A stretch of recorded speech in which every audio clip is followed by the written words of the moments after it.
ലോകത്തിലെ ഏറ്റവും മികച്ച 10 ലൈറ്റ് കോമ്പാറ്റ് എയർക്രാഫ്റ്റുകൾ ഏതൊക്കെയാണെന്നാണ് വളരെ പെട്ടെന്ന് ഈ വീഡിയോയിൽ നമ്മൾ നോക്കാൻ പോകുന്നത്. നമ്മുടെ ഇന്ത്യക്ക് വളരെ പ്രത്യേകതയുള്ള ഒരു സ്ഥാനം ഈ വീഡിയോയ്ക്കകത്ത് നിങ്ങൾക്ക് കാണാൻ സാധിക്കും. Number 10 emperor A29 super Tucano. M314 super Tucano അഥവാ A29 സൂപ്പർ ടുക്കാനോ ഒരു ടർബോപ്രോപ്പ് ലൈറ്റ് അറ്റാക്ക് എയർക്രാഫ്റ്റ് ആണ്. ബ്രസീല് തദ്ദേശീയമായി നിർമ്മിച്ച ഈ എയർക്രാഫ്റ്റ് 2003 ഔദ്യോഗികമായിട്ട് പുറത്തിറങ്ങുന്നത്. 1999 തന്നെ ഇതിന്റെ ആദ്യ പറക്കലും ഉണ്ടായിരുന്നു. എംപറർ ഡിഫൻസ് ആൻഡ് സെക്യൂരിറ്റി ആണ് ഈ ഒരു എയർക്രാഫ്റ്റ് നിർമ്മിച്ചിരിക്കുന്നത്. ഏതാണ്ട് 200ഓളം ഈ തരത്തിൽപ്പെട്ട എയർക്രാഫ്റ്റുകൾ നിർമ്മിക്കപ്പെട്ടിട്ടുണ്ട്. ഈ ബ്രസീലിനെ കൂടാതെ മറ്റു ചില രാജ്യങ്ങളും ഇത് ഉപയോഗിക്കുന്നുണ്ട്. ചിലി, കൊളംബിയ തുടങ്ങിയ രാജ്യങ്ങളൊക്കെ, ഡൊമിനിക്കൻ റിപ്പബ്ലിക്, ഇക്വഡോർ പോലെയുള്ള രാജ്യങ്ങളൊക്കെ ഈ എയർക്രാഫ്റ്റ് യൂസ് ചെയ്യുന്നുണ്ട്. അപ്പോൾ പ്രധാനമായിട്ടും ഇതിന്റെ ഉടമസ്ഥർ എന്ന് പറയുന്നത് ബ്രസീൽ എന്ന് പറയുന്ന രാജ്യമാണ്. ഇതിന്റെ പരമാവധി വേഗത എന്ന് പറയുന്നത് 593 കിലോമീറ്റർ പെർ അവർ ആണ്. ഇതിന് 4820 കിലോമീറ്റർ ആണ് റേഞ്ച് ഉള്ളത്. 3200 കിലോഗ്രാം വരെ ഭാരമുണ്ട്. ഏതാണ്ട് 1550 കിലോഗ്രാം ഭാരം വരെ വഹിക്കാനുള്ള ശേഷിയുണ്ട്. ഇതിനകത്ത് ഗൺ പോഡ്സ് ഉണ്ട്, എയർ ടു എയർ സർഫസ് മിസൈലുകൾ ഉണ്ട്, അതുപോലെ തന്നെ ഗൈഡഡ് മിസൈലുകൾ ഉണ്ട്, ബോംബുകൾ ഉണ്ട്. അത്യാവശ്യം എല്ലാ ഫെസിലിറ്റീസും ഉള്ള തരക്കേടില്ലാത്ത ഒരു ലൈറ്റ് കോമ്പാറ്റ് എയർക്രാഫ്റ്റ് ആണ് ഈ പറയുന്ന ടുക്കാനോ. നമ്പർ 9 എന്ന് പറയുന്നത് AT6 വോൾവറിൻ എന്ന് പറയുന്ന എയർക്രാഫ്റ്റ് ആണ്. ഇത് ഒരു അമേരിക്കൻ നിർമ്മിത ലൈറ്റ് കോമ്പാറ്റ് എയർക്രാഫ്റ്റ് ആണ്.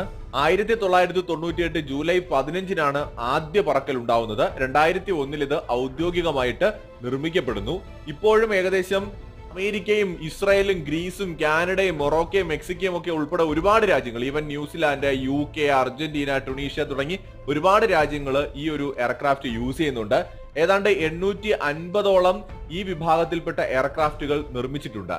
ഇവയുടെ പരമാവധി വേഗത എന്ന് പറയുന്നത് മണിക്കൂറിൽ 585 കിലോമീറ്റർ ആണ്. ഇവയുടെ ക്രൂയിസ് സ്പീഡ് എന്ന് പറയുന്നത് മണിക്കൂറിൽ 515 കിലോമീറ്റർ ആണ്. വിങ് സ്പാൻ 10 മീറ്റർ ആണ്. ഇവയുടെ റേഞ്ച് എന്ന് പറയുന്നത് 1667 കിലോമീറ്റർ ആണ്. പേലോഡ് ഉൾപ്പെടെ ഏകദേശം 1864 കിലോഗ്രാം ഭാരം വഹിക്കാനുള്ള ശേഷി ഇവയ്ക്കുണ്ട്. നിലവിൽ പല രാജ്യങ്ങളും ഈ ഒരു ലൈറ്റ് കോമ്പാറ്റ് എയർക്രാഫ്റ്റിനെ ഉപയോഗപ്പെടുത്തുന്നുണ്ട്. നമ്പർ 8 എന്ന് പറയുന്നത് L39NG. L39NG എന്ന് പറയുന്നത് മറ്റൊരു മികച്ച ലൈറ്റ് കോമ്പാക്ട് എയർക്രാഫ്റ്റ് ആണ്. ഈ ഒരു എയർക്രാഫ്റ്റ് നിർമ്മിക്കുന്നത് ചെക്ക് റിപ്പബ്ലിക് എന്ന് പറയുന്ന രാജ്യമാണ്. ആ രാജ്യമാണ് ഈ എയർക്രാഫ്റ്റ് കണ്ടെത്തുന്നത്. മണിക്കൂറിൽ 775 കിലോമീറ്റർ വേഗതയുള്ള, ഏകദേശം 12 മീറ്റർ ലെങ്ത് ഉള്ള, 3100 കിലോഗ്രാം ഭാരമുള്ള ഈ എയർക്രാഫ്റ്റ് 2015 ആദ്യ പറക്കൽ നടത്തുന്നത്. തരക്കേടില്ലാത്ത ഒരു എയർക്രാഫ്റ്റ് തന്നെയാണ് ഇതും. നമ്പർ 7 യാക് 130. യാക് 130 എന്ന് പറയുന്നത് ഒരു ട്വിൻ സീറ്റ് അഡ്വാൻസ്ഡ് ജെറ്റ് ട്രെയിനറും ഒരു ലൈറ്റ് കോമ്പാറ്റ് എയർക്രാഫ്റ്റുമാണ്. മണിക്കൂറിൽ 1060 കിലോമീറ്റർ വേഗതയുള്ള, ഏതാണ്ട് 11 മീറ്റർ ലെങ്ത് ഉള്ള ഈ ഒരു എയർക്രാഫ്റ്റ് 1996 ഏപ്രിൽ 25 ആദ്യ പറക്കൽ നടത്തിയത്. റഷ്യയാണ് ഈ ഒരു എയർക്രാഫ്റ്റ് കണ്ടെത്തിയിരിക്കുന്നത്. ഏകദേശം 150ഓളം എയർക്രാഫ്റ്റ് 2019 വരെ നിർമ്മിച്ചിട്ടുണ്ട് എന്ന് കണക്കുകൾ പറയുന്നു. 2010 ഔദ്യോഗികമായിട്ട് ഈ എയർക്രാഫ്റ്റ് നിർമ്മിക്കുകയും സൈന്യങ്ങളുടെ ഭാഗമാവുകയും ചെയ്യുന്നത്. റഷ്യയെ കൂടാതെ അൾജീരിയ, ബംഗ്ലാദേശ്, ബെലാറസ്, മ്യാൻമാർ അങ്ങനെ ഒരുപാട് രാജ്യങ്ങൾ ഈ ഒരു എയർക്രാഫ്റ്റ് യൂസ് ചെയ്യുന്നുണ്ട്. നമ്പർ 6 എന്ന് പറയുന്നത് L159 ALCA. ഇത് വളരെ അഡ്വാൻസ്ഡ് ആയിട്ടുള്ള ഒരു single seat subsonic attack aircraft ആണ്. ഇത് നിർമ്മിച്ചിരിക്കുന്നത് ചെക്ക് റിപ്പബ്ലിക് ആണ്. 1997 ഇതിന്റെ ആദ്യ പറക്കൽ സാധ്യമാവുന്നത്. അതുപോലെ തന്നെ ആദ്യത്തെ ഒരു എയർക്രാഫ്റ്റ് സൈന്യത്തിന്റെ ഭാഗമാവുന്നത് 2000 ഇത് വളരെ മികച്ച ഒരു ലൈറ്റ് കോമ്പാറ്റ് എയർക്രാഫ്റ്റ് ആണെന്ന് പറയേണ്ടി വരും. കാരണം എന്ന് പറയുന്നത് ഇതിന്റെ പരമാവധി ടേക്ക് ഓഫ് വെയിറ്റ് എന്ന് പറയുന്നത് 8000 കിലോഗ്രാം ആണ്. അത് വളരെ ഉയർന്ന ഒരു ടേക്ക് ഓഫ് വെയിറ്റ് ആണ്. മാത്രമല്ല 2340 കിലോഗ്രാം വരെ പേലോഡ് കപ്പാസിറ്റി ഇവയ്ക്കുണ്ട്. ഇവയുടെ വേഗത എന്ന് പറയുന്നത് 936 കിലോമീറ്റർ പെർ അവർ ആണ്. 13 മീറ്റർ ആണ് ഇവയുടെ ലെങ്ത് എന്ന് പറയുന്നത്. ക്രൂയിസ് സ്പീഡ് എന്ന് പറയുന്നത് 935 കിലോമീറ്റർ പെർ അവർ ആണ്. ഇവയുടെ പരമാവധി റേഞ്ച് എന്ന് പറയുന്നത് 1570 കിലോമീറ്റർ ആണ്. സോ ചെക്ക് റിപ്പബ്ലിക്കിന്റെ വളരെ പ്രധാനപ്പെട്ട മറ്റൊരു ലൈറ്റ് കോമ്പാറ്റ് എയർക്രാഫ്റ്റ് ആണ് ഇതെന്ന് നമുക്ക് കാണാൻ സാധിക്കും. നമ്പർ 5 എന്ന് പറയുന്നത് ഹോങ്ഡു JL-10 എന്ന് പറയുന്ന എയർക്രാഫ്റ്റ് ആണ്. ശരിക്കും പറഞ്ഞാൽ ഇതൊരു ചൈനീസ് നിർമ്മിത എയർക്രാഫ്റ്റ് ആണ്. ചൈനയാണ് ഈ ഒരു എയർക്രാഫ്റ്റ് വികസിപ്പിച്ചെടുത്തിട്ടുള്ളത്. ഇവയുടെ ലെങ്ത് എന്ന് പറയുന്നത് 12 മീറ്റർ ആണ്. ഇവയുടെ വെയിറ്റ് 4960 കിലോഗ്രാം ആണ്. പരമാവധി ഇവയുടെ റേഞ്ച് 3100 കിലോമീറ്ററും ടോപ്പ് സ്പീഡ് എന്ന് പറയുന്നത് 1715 കിലോമീറ്റർ പെർ അവറുമാണ്. 2006 മാർച്ച് 13 ഇവയുടെ ആദ്യ പറക്കൽ ഉണ്ടായത്. ഇവ ഇപ്പോൾ നിലവില് ചൈനയെ കൂടാതെ യുണൈറ്റഡ് അറബ് എമിറേറ്റ്സ് ഉൾപ്പെടെയുള്ള രാജ്യങ്ങൾ ഉപയോഗിക്കുന്നുണ്ട്. 2013 ഇവയുടെ ഇൻട്രൊഡക്ഷൻ സാധ്യമായത്. നമ്പർ 4 എന്ന് പറയുന്നത് M34-6FA എന്ന് പറയുന്ന എയർക്രാഫ്റ്റ് ആണ്. ഇതും ഒരു ഒന്നാന്തരം ഫൈറ്റർ എയർക്രാഫ്റ്റ് ആണ്. ശരിക്കും ലൈറ്റ് കോമ്പാക്ട് വെഹിക്കിൾസിൽ മുൻനിര എയർക്രാഫ്റ്റുകളിൽ ഒന്നാണിതെന്ന് നമുക്ക് കാണാൻ സാധിക്കും. ഇവയുടെ വേഗത എന്ന് പറയുന്നത് 1059 കിലോമീറ്റർ ആണ് മണിക്കൂറിൽ. അതുപോലെ തന്നെ ഇത് ഡെവലപ്പ് ചെയ്തിട്ടുള്ളത് ഇറ്റലിയാണ്. ഏതാണ്ട് 2004 ആദ്യ പറക്കൽ ഉണ്ടായെങ്കിലും 2015 മുതലാണ് ഇത് സേനയുടെ ഭാഗമായി മാറുന്നത്. ഇറ്റലി ഇതിനോടകം തന്നെ ഈ എയർക്രാഫ്റ്റ് അവരുടെ സൈന്യത്തിൽ ഉപയോഗിക്കുന്നുണ്ട്. ഒപ്പം ഇസ്രായേല്, അതുപോലെ തന്നെ പോളണ്ട്, റിപ്പബ്ലിക് ഓഫ് സിംഗപ്പൂർ ഒക്കെ തന്നെ ഈ ഒരു എയർക്രാഫ്റ്റ് യൂസ് ചെയ്യുന്നുണ്ട്. സോ വളരെ മികച്ചൊരു എയർക്രാഫ്റ്റ് ആണ് M34-6FA എന്ന് പറയുന്നത്.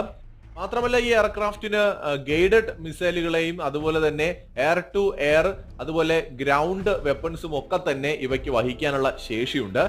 നിലവിൽ ലൈറ്റ് കോമ്പാക്ട് എയർക്രാഫ്റ്റുകളിൽ കൊള്ളാവുന്ന മുൻനിരയിലുള്ള എയർക്രാഫ്റ്റുകളിൽ ഒന്ന് തന്നെയാണ് ഇത്. Number 3 Textron AirLand Scorpion. മറ്റൊരു മികച്ച ഒരു എയർക്രാഫ്റ്റ് ആണ് ഈ ടെക്സ്ട്രോൺ എയർലാൻഡ് സ്കോർപിയോൺ. ഒരുപക്ഷെ ലൈറ്റ് കോമ്പാക്ട് എയർക്രാഫ്റ്റുകളിൽ ആദ്യ 5 ഏതൊരു ലിസ്റ്റിലും നമുക്ക് ഇവയെ കാണാൻ സാധിക്കും. മികച്ച ഒരു എയർക്രാഫ്റ്റ് തന്നെയാണ് ഇത്.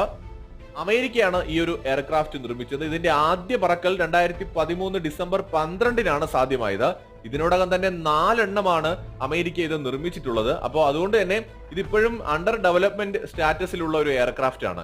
പൂർണ്ണമായ തോതിൽ ഇവ സജ്ജമായിട്ടില്ല എന്ന് നമുക്ക് കാണാൻ സാധിക്കും. അപ്പൊ അതുകൊണ്ട് തന്നെ തീർച്ചയായിട്ടും കുറച്ചുകൂടി ഇതിന്റെ അപ്ഡേറ്റുകൾക്കായി നമുക്ക് കാത്തിരിക്കേണ്ടി വരും. പക്ഷെ ഒരു മികച്ച എയർക്രാഫ്റ്റ് തന്നെയായിരിക്കും. കാരണം അമേരിക്ക ഈ യുദ്ധവിമാനങ്ങളുടെ നിർമ്മാണത്തിൽ ലോകത്തെ മുൻനിര രാജ്യം തന്നെയാണ്. പക്ഷെ എങ്കിലും ലൈറ്റ് കോമ്പാക്ട് എയർക്രാഫ്റ്റുകൾ എന്ന് പറയുന്നത് തികച്ചും വേറിട്ടവയാണ്. ഒരുപാട് ഘടകങ്ങൾ കൂടി അവ നമ്മൾ പരിഗണിച്ചിട്ടാണ് മികച്ച എയർക്രാഫ്റ്റുകളെ പിക്ക് ചെയ്യുന്നത്. നമ്പർ 2 എന്ന് പറയുന്നത് കായ് TA-50 അല്ലെങ്കിൽ TA-50 എന്നറിയപ്പെടുന്ന നമ്മുടെ സൗത്ത് കൊറിയയുടെ കൈവശമുള്ള ഒരു ലൈറ്റ് കോമ്പാക്ട് എയർക്രാഫ്റ്റ് ഉണ്ട്. ശരിക്കും ഇത് സൗത്ത് കൊറിയ ഒറ്റയ്ക്ക് നിർമ്മിച്ചതാണോ എന്ന് ചോദിച്ചാൽ അല്ല. കാരണം എന്ന് പറയുന്നത് ഇതിന്റെ നിർമ്മാണ പ്രവർത്തനങ്ങളിൽ സൗത്ത് കൊറിയയ്ക്കൊപ്പം പങ്കാളിയായിട്ട് ലോക്ഹീഡ് മാർട്ടിൻ എന്ന് പറയുന്ന അമേരിക്കൻ കമ്പനി കൂടിയുണ്ട്. ശരിക്കും സൗത്ത് കൊറിയയും ലോക്ഹീഡ് മാർട്ടിനും കൂടെ ചേർന്നുകൊണ്ടാണ് ഈ പറയുന്ന ഒരു യുദ്ധവിമാനം അല്ലെങ്കിൽ ലൈറ്റ് കോമ്പാക്ട് എയർക്രാഫ്റ്റിനെ വികസിപ്പിച്ചെടുത്തത്. കായ് T-50 ഗോൾഡൻ ഈഗിൾ എന്നാണ് ഇത് അറിയപ്പെടുന്നത്.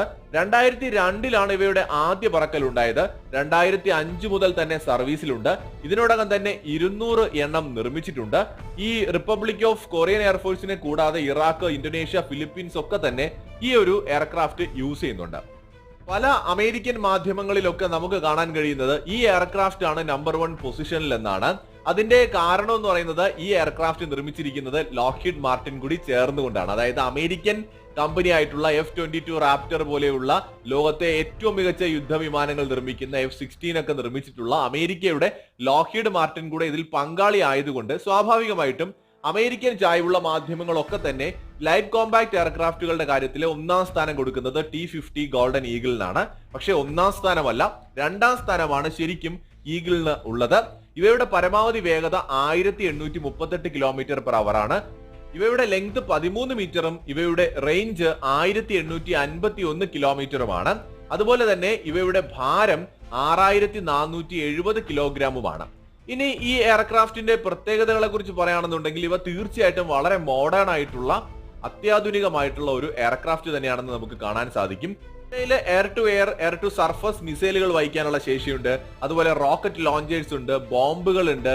അതുപോലെ നിരവധി മോഡേൺ ഫെസിലിറ്റീസ് ഒക്കെ ഉൾപ്പെടുത്തിയിട്ടുള്ള ഒരു ലൈറ്റ് അറ്റാക്ക് എയർക്രാഫ്റ്റ് കൂടിയാണ് ഇവ. അപ്പൊ അതുകൊണ്ട് തന്നെ മികച്ചൊരു എയർക്രാഫ്റ്റ് ആണ്. ഒരുപക്ഷെ ഇന്ത്യക്ക് ഏറ്റവും കൂടുതൽ വെല്ലുവിളി ഉള്ളതും ഈ ഒരു എയർക്രാഫ്റ്റ് ആണ്. ഇന്ത്യയുടെ തേജസ് യുദ്ധവിമാനം മത്സരിക്കുന്നത് പൊതുവെ ഈ എയർക്രാഫ്റ്റുമായിട്ടാണ്. പക്ഷെ അമേരിക്കൻ കമ്പനി കൂടി പങ്കാളിയായിട്ടുള്ള ഒരു സംരംഭമായതുകൊണ്ട് തന്നെ ഇന്ത്യൻ എയർക്രാഫ്റ്റിന് പല സമയങ്ങളിലും ആവശ്യത്തിനുള്ള ഒരു പ്രയോറിറ്റി കിട്ടാറില്ല. നമ്പർ 1 ഹാൽ തേജസ്. ഇത് ഒരുപക്ഷെ നിഷ്പക്ഷമായിട്ടുള്ള വെബ്സൈറ്റുകൾ, ഈ നമ്മുടെ ഏവിയോണിക്സ് റിലേറ്റഡ് ആയിട്ടുള്ള വെബ്സൈറ്റുകളിൽ മാത്രമേ ഒന്നാം സ്ഥാനം നിങ്ങൾക്ക് തേജസിന് കാണാൻ പറ്റൂ. പലയിടങ്ങളിലും 2ഓ 3ഓ സ്ഥാനമായിരിക്കും തേജസിന് കൊടുക്കുക. അതിന്റെ കാരണം അമേരിക്കൻ കമ്പനികൾക്ക് നൽകുന്ന ഒരു പ്രയോറിറ്റി അല്ലെങ്കിൽ ഇമ്പോർട്ടൻസ് തന്നെയാണ്. ഇപ്പോ ഹാൽ തേജസിന്റെ കാര്യമെടുത്താൽ നമ്മൾ നേരത്തെ പറഞ്ഞ T50 ആണ് ലൈറ്റ് കോമ്പാക്റ്റിൽ പല സൈറ്റുകളും ഒന്നാം സ്ഥാനത്ത് കൊടുത്തിരിക്കുന്നത്. ചിലതിലൊക്കെ തേജസിനെയും കൊടുക്കാറുണ്ട്. ഈ T50യെക്കാളും വേഗത 2205 km/h വേഗത നമ്മുടെ തേജസിനുണ്ട്. റേഞ്ച് കൂടുതലാണ്, 3000 കിലോമീറ്റർ ആണ് റേഞ്ച്. 6500 കിലോഗ്രാം വരെ ഭാരമുണ്ട്. വളരെ മികച്ച രീതിയിൽ, അതായത് ശരിക്കും പറഞ്ഞാൽ 4.5 ജനറേഷൻ ആണെങ്കിലും ഇവയുടെ രൂപകൽപ്പന, ആകൃതി, ഡിസൈൻ ഇതെല്ലാം തന്നെ ഒരു സ്റ്റെൽത്ത് യുദ്ധവിമാനത്തിനോട് സാമ്യപ്പെടുത്തുന്ന രൂപത്തിലാണ് ഇന്ത്യയുടെ തേജസ് യുദ്ധവിമാനം രൂപകൽപ്പന ചെയ്തിരിക്കുന്നത്. ഇതുവരെ 40 എണ്ണം നിർമ്മിച്ചിട്ടുണ്ട്. 2001 ആദ്യ പറക്കൽ നടന്നു, 2015 അത് ഇൻട്രൊഡ്യൂസ് ചെയ്യുന്നു. അപ്പോ ഇന്ന് ഇന്ത്യൻ സൈന്യത്തിന്റെ ഭാഗമായിട്ടുള്ള തേജസ് ലോകത്തെ ഏറ്റവും മികച്ച ലൈറ്റ് കോമ്പാറ്റ് എയർക്രാഫ്റ്റ് ആണ്. ഏത് കണക്കുകൾ എടുത്തു വെച്ച് നോക്കിയാലും നേരത്തെ പറഞ്ഞ T15 അല്ലെങ്കിൽ മറ്റേതൊരു എയർക്രാഫ്റ്റുമായിട്ട് താരതമ്യപ്പെടുത്തിയാലും തേജസിന്റെ തട്ട് താന്നു തന്നെ ഇരിക്കും. അത്രയും മികച്ച രീതിയിലാണ് ഈ ഒരു എയർക്രാഫ്റ്റ് ഡെവലപ്പ് ചെയ്തിരിക്കുന്നത്. ഇവയുടെ പ്രത്യേകതകൾ ഒരുപക്ഷെ നിങ്ങൾക്ക് എല്ലാവർക്കും അറിയാം. ഒരുപാട് പ്രത്യേകതകൾ ഇവയ്ക്കുണ്ട്. സൂപ്പർ സോണിക് വിമാനമായിട്ടുള്ള തേജസില് ലേസർ നിയന്ത്രിത ബോംബുകളുണ്ട്. അതുപോലെ തന്നെ നമ്മുടെ വിഷ്വൽ റേഞ്ചിന് അപ്പുറമുള്ള ടാർഗറ്റുകളെ പോലും തകർക്കാൻ കഴിയുന്ന അസ്ത്ര മിസൈലുകൾ വഹിക്കാനുള്ള ശേഷിയുണ്ട്. അതുപോലെ തന്നെ എയർ ടു എയർ മിസൈലുകൾ, എയർ ടു സർഫസ് മിസൈലുകൾ, അങ്ങനെ അത്യാധുനികമായിട്ടുള്ള ഒരുപാട് ആയുധങ്ങൾ വഹിക്കാനുള്ള ശേഷി നമ്മുടെ ഈ ഒരു യുദ്ധവിമാനത്തിനുണ്ട്.